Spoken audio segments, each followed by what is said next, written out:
Say hi to my big ass mech suckers!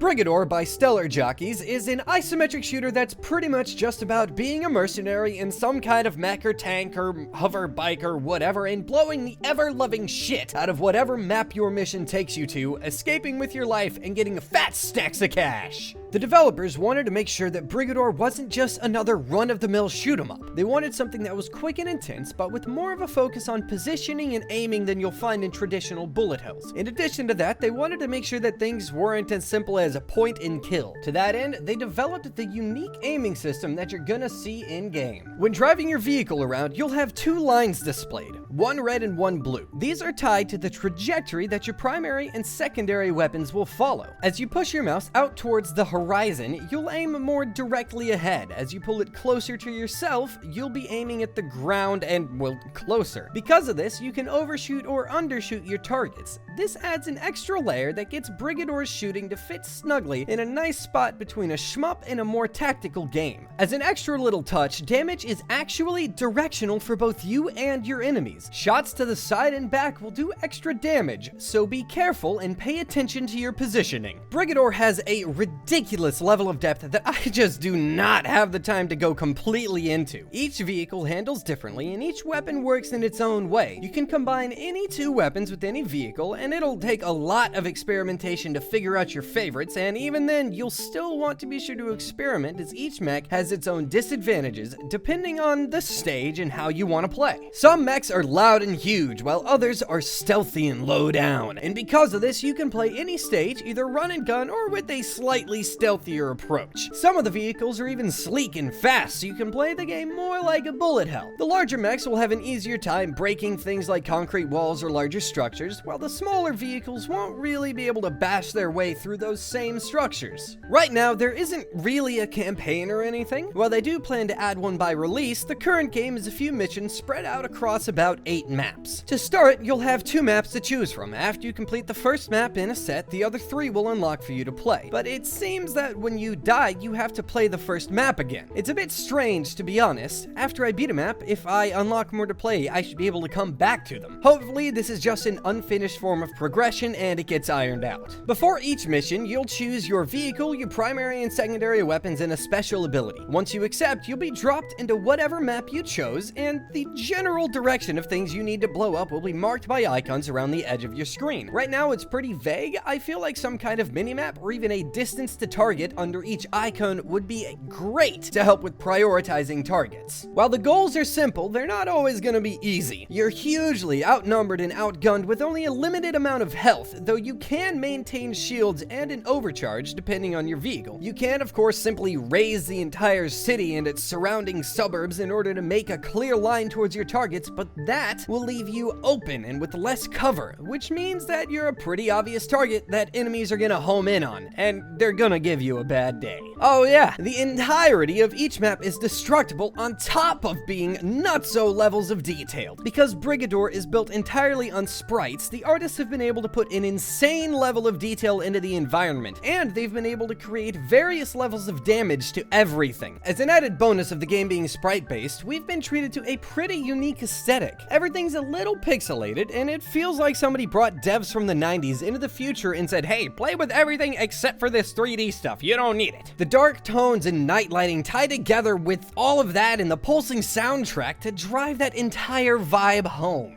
Right now, Brigador has 6 vehicles and something like 6 weapons. By release, they plan to have 45 fully fleshed out vehicles, though we've got no word on the number of weapons yet. Even if it ends up only being the 6 weapons, there's plenty there to toy around with as you try to find your favorite builds. In the final build, they plan for the player to unlock additional weapons and vehicles by completing campaign mode missions or buying them with their hard-earned cash. They've made it pretty clear that there are not going to be any RPG elements to the game, and that the weapons you do start with are among some of the best. Given their approach to vehicles, I think it's safe to say that most weapons you'll be able to buy will end up being side grades to others, giving you some slightly different options. It's sad to say, but there are no plans for any multiplayer functionality in Brigador, local or otherwise. This is mainly a technical limitation, as Stellar Jockeys have built their own engine from the ground up, and it's just not in the timeline to toss together netcode, which honestly is totally understandable, because holy crap, working on that stuff can get messy.